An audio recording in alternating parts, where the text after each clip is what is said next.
চাই তাল বাহানা করে নিজেদের মতো করে অনেকটা সেফ এক্সিট দিয়ে অনেক ইতিহাসকে লুকিয়ে যদি জুলাই ঘোষণাপত্র দেন, আমরা ছাত্র জনতাকে সাথে নিয়ে সেটি প্রত্যাখ্যান করব।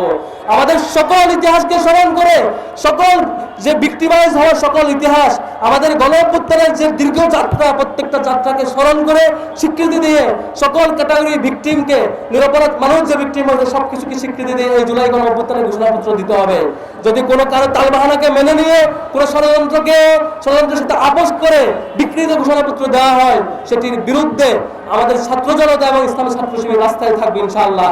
আমরা সর্বশেষ যারা সম্প্রতি অনেকে ছাত্র শিবিরকে নিয়ে বিকৃত ইতিহাস বর্ণনা করছেন, তালবাহানা করছেন, সোশ্যাল মিডিয়ায় প্রপাগান্ডা চালাচ্ছেন এবং নানা বয়ান তৈরি করছেন, তাদেরকে সতর্ক করতে চাই, আওয়ামী লীগ সকল ধরনের উপকরণ নিয়ে ছাত্র শিবিরকে দমাতে পারে নাই। আপনারা টুঙ্গু প্রস্তুতি নিয়ে ছাত্র শিবিরকে ঠেকাইতে পারবেন না। সতর্ক হয়ে যান, সতর্ক হয়ে যান। সকল ক্যাম্পাসে ছাত্র শিবির, সকল অফিস বন্ধ থাকা সত্ত্বেও প্রত্যেকটা হলে হলে শিক্ষার্থীরা ছাত্র শিবিরের শক্তিরা টর্চার হওয়ার পরেও, কারাগারে যাওয়ার পরেও শিবিরকে কেউ দমাইতে পারে নাই। আপনাদের এই টুঙ্গু প্রস্তুতি আমাদের কিচ্ছু করতে পারবে না ইনশাআল্লাহ। দেশ গড়তে চাই আমরা, ষড়যন্ত্রের ভাগিদার হয়ে, ষড়যন্ত্রের ভিকটিম হয়ে একে অপরের বিরুদ্ধে যেতে চাই না। সতর্ক হন, সবাই ঐক্যবদ্ধ হয়ে দেশ গড়বো ইনশাআল্লাহ। ওয়া তাওফিক ইল্লা বিল্লাহ। আসসালামু আলাইকুম ওয়া রাহমাতুল্লাহ।